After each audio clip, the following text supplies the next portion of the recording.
What is going on, everybody, and welcome back to the channel in the Where Are They Now series of videos where we go back into history and talk about one or a bundle of projects that I've done. What would I do differently if I was to do them again? Talk about the plans, see how they're holding up, what they cost, and whatnot. So this video is really more where is it now, because we're going to talk about this bed behind me right here, which happens to be the first project that I undertook as really DIYTyler, the guy that you know it today. Also, I'm just reaching up here to make sure that the microphone is picking up the sound, because this is the second time I've had to record this video. We just did about a 10-minute one take, did it awesome, and the microphone jack wasn't plugged all the way in, so all we had was buzzing. So I'm just keeping an eye on the wireless mic that I have right here to make sure it's working this time.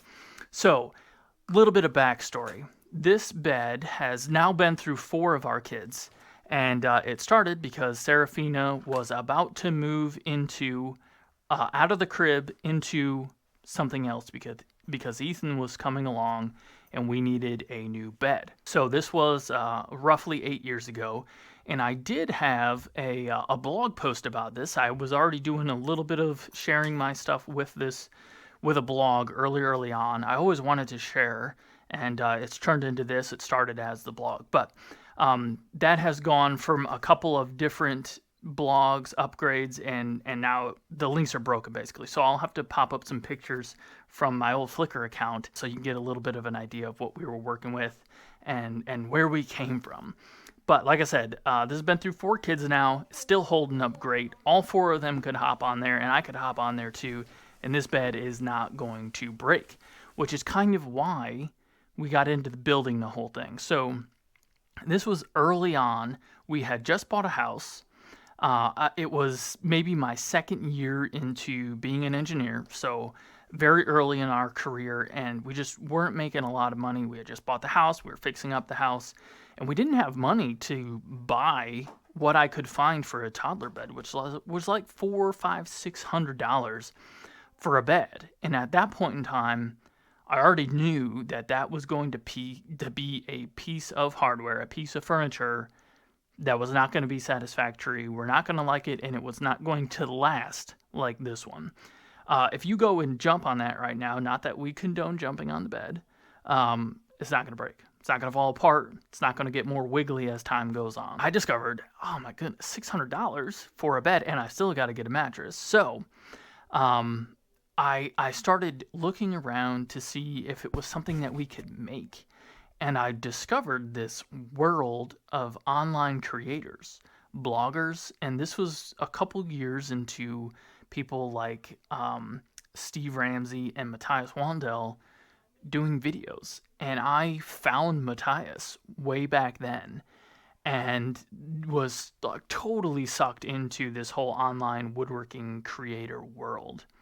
And so I even use Matthias's spacing guide that he has on his website to space out these spaces on the bed. And I found a blog, I don't remember who it was, that had a toddler bed, and they had plans for that toddler bed. So I asked if I could get the raw file for those plans so that I could change it around to be more of what we wanted. I don't know if maybe they had plans for a twin-size bed and we wanted to go down to the toddler mattress or crib mattress. I totally understand, but they wouldn't give me the raw file. And as a creator now that sells plans, I get that, I don't even like to give them out in case someone just makes the plans over again and sells them on their own. So that is when I looked around and I found Sketchup. Used to be Google Sketchup back then. It's now Trimble Sketchup. They do have a free version.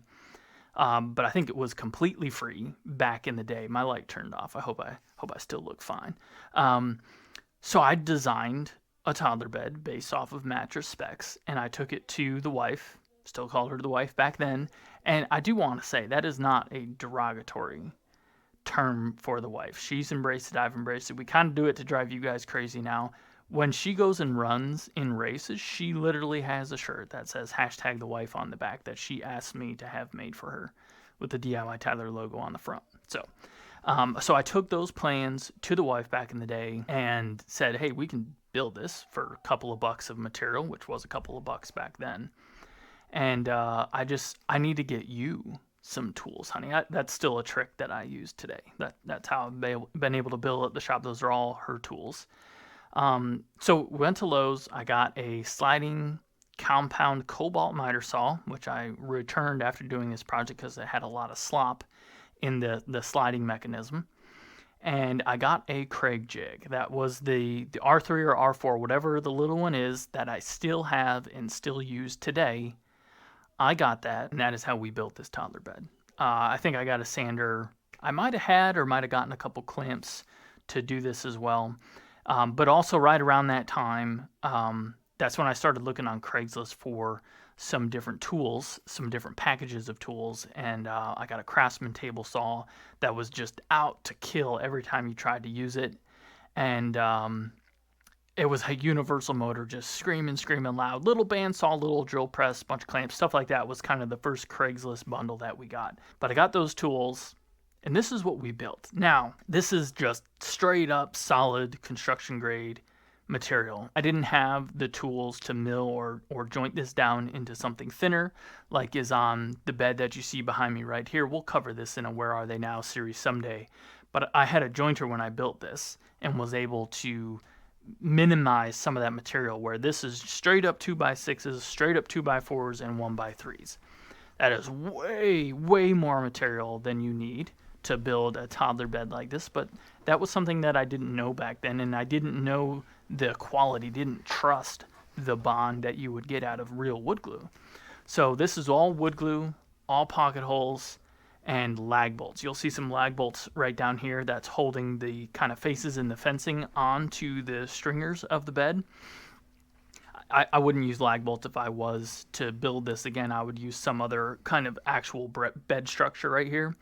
But again, you got to remember that this was early on in the career, and we didn't have money to go to rockler.com and buy a bracket like that. So we just went to the local home center and we got some lag bolts. So we had to do the lag bolts to be able to take it apart. And ironically, you actually got to take this whole bed apart to get it through any doors right now.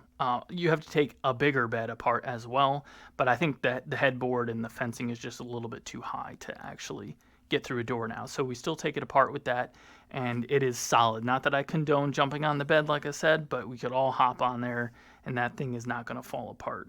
So the joinery on there is pocket holes. It's not perfect. There's some big gaps in there, but this again was early on, the first project of my career, but solidly built. And then we finished it with a straight up oil-based Minwax stain. I think that's dark mahogany or red mahogany, which was actually the color of most of the trim in our house. And it looks like there is a polyurethane coat on there, but I don't remember what I put on. I'll have to see if I can actually see that in some of the pictures. I'm guessing, again, it was an oil-based Minwax polyurethane that's on there. But it's held up really well. There are a couple use nicks on there that we can touch up with a marker here and there. But really, if I was to build it again, would I change much of anything? Yeah, nowadays I have some different tools, so I would actually plane down some of the bigger pieces of material to make it a little smaller, a little easier to move around. A lighter bed, it doesn't need to be this heavy to hold a 40-pound toddler in there. But good times. Now there's probably 2 or 3 2x6s, 2 or 3 2x4s, and 2 or 3 1x3s in there. So this was like, back in that time, that was probably like $15 worth of material. Now you might be closer to that $400 or $500 of material. I'm kind of joking. It wouldn't be that bad, but lumber prices are skyrocketing up again, so it would actually cost quite a bit more to build that. Now, if you guys actually wanted to build something like this, I do have my original SketchUp model and a cut list that I put together for this bed. So let me know. Leave me a comment down below. Send me an email, DIYTyler@gmail.com. if you would like to build the OG DIYTyler project right there. Anyway, I hope you guys enjoyed this little video and history of one of the first projects that I have ever done. It's still holding up like the day I built it, minus a little bit of cosmetic work. And yeah, good times talking about the first project. This was never on YouTube before. It was on an older blog, but it currently is just in our house, just us. Hope you guys enjoyed this video. Hammer that thumbs up button if you did. I'm DIYTyler, and we'll see you guys next time.